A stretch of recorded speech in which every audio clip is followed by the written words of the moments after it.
જલ્દી પહોંચી જશું અમદાવાદ અને અમદાવાદથી આપણે પછી એરપોર્ટથી આપણે નીકળશું દુબઈ. જય સ્વામિનારાયણ, જય કૃષ્ણ દેવ. તો હવે આપણે મળીએ દુબઈ.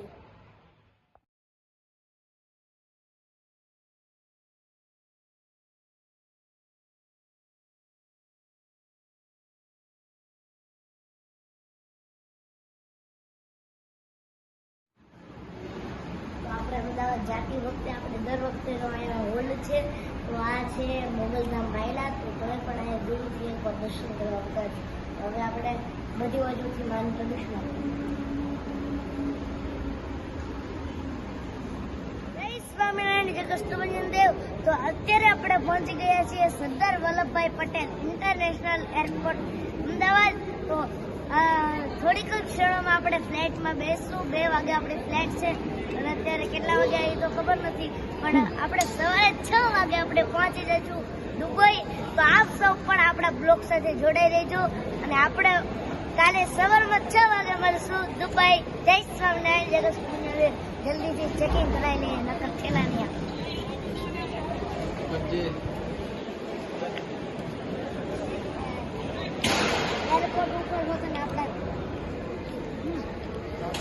એરપોર્ટ ઉપર પોતાને આપણે ચા પાવી કેવું કેવું.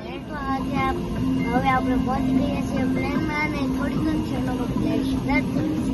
તો ચાલો આપણે ફ્લાઇટમાં મજા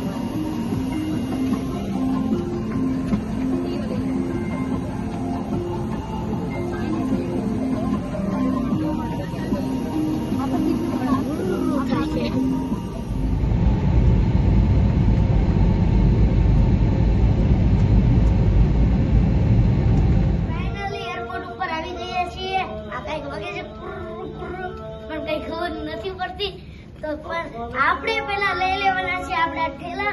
5 નંબરના ગેટે આપણે ઠેલા મળી જશે. તો ચાલો આપણે Swaminarayan, Swaminarayan, Swaminarayan, Swaminarayan, Swaminarayan, Swaminarayan. It's the most welcome Dubai.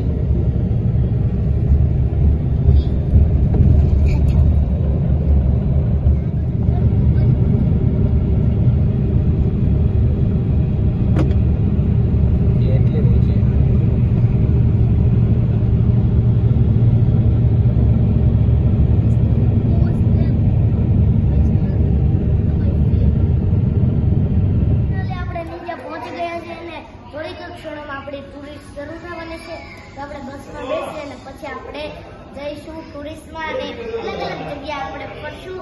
તો હું તમને એ જગ્યાઓ દેખાડીશ. જય સ્વામિનારાયણ, જય કૃષ્ણ. दिखाएगा. इसके अंदर स्पेसशिप बनाई गई है. उस स्पेसशिप से आप स्पेस में जा सकते हैं. ऐसी एक्टिविटीज भी है इस म्यूजियम में. मतलब आप मून के पास जा सकते हैं. ऐसा जब ये निकलेगा स्पेसशिप आपको फील होगा कि आपने इस जमीन को छोड़ दिया, आप आकाश में चले गए, स्पेस में चले गए. वो एक्सपीरियंस होगा. मून के ऊपर क्या प्रोजेक्ट है वो डिस्प्ले किया गया है. हाइब्रिड इरिगेशन होगा, हाइब्रिड एग्रीकल्चर यहाँ से स्टार्ट हो जाता है. ये डाउनटाउन कहते हैं इस दुबई के इस स्ट्रीट को और इस लोकेशन को डाउनटाउन कहते हैं. उसके बाद दुबई का जो न्यू डाउनटाउन है वो आपका भी नजर आएगा, जहाँ पे बुर्ज खलीफा जो वर्ल्ड टॉलेस्ट टावर है वो न्यू डाउनटाउन है इस दुबई का.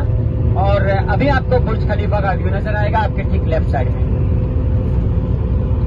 ये ट्रेन जो है ऑटोमेटिक है, इसमें लोकोमोटिव पायलट नहीं है, ये सब ऑटोमेटिक चलता है. और हर 3 मिनट्स में इसकी फ्रीक्वेंसी इस ट्रेन की. खलीफा आपको व्यू नजर आ रहा होगा.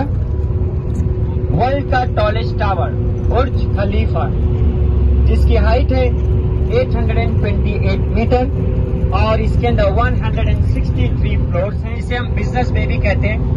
ये सारे प्रोजेक्ट एमआर ग्रुप्स ने बनाए, जिसने बुर्ज खलीफा को बनाया. बुर्ज खलीफा को बनाया एमआर ग्रुप्स ने. 2010 में बुर्ज खलीफा की ओपनिंग की गई थी. और ये सारे प्रोजेक्ट मैक्सिमम इसमें एमआर ग्रुप्स ने बनाए. उसके बाद डेमैक ग्रुप ने बनाया. फिर डैन्यूब जो इंडियन उन्होंने बनाया. उसके बाद अभी रिसेंटली शोभा रियलिटी जो एक बेंगलोर की कंपनी है, शोभा रियलिटी रियल एस्टेट, वो अभी बड़े દરિયા કિનારો અને ખાસ વાત તો એ તમે પાછળ જોઈ શકો છો 7 સ્ટાર હોટલનો ખૂબ સરસ મજાનો છે નજારો છે. દુબઈ અને આખા વર્લ્ડની 1 નંબરની હોટલ છે જે તમે અત્યારે જોઈ રહ્યા છો. ખૂબ સરસ મજાની હોટલ છે. તો હવે આપણે મળીએ બીજા સ્ટોપે, જ્યાં એક પ્રકારનું આઇલેન્ડ છે જેમાં ઘણી બધી વસ્તુઓ જોવાની હોય છે.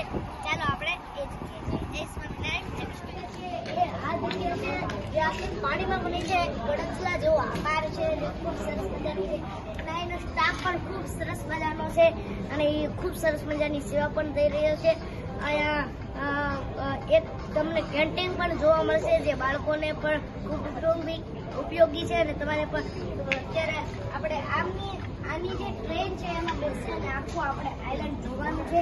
ચાલો આપણે 5 નંબરની જે બસમાં આપણે આવ્યા છીએ એ લાઈનમાં આપણે બેસી જઈએ.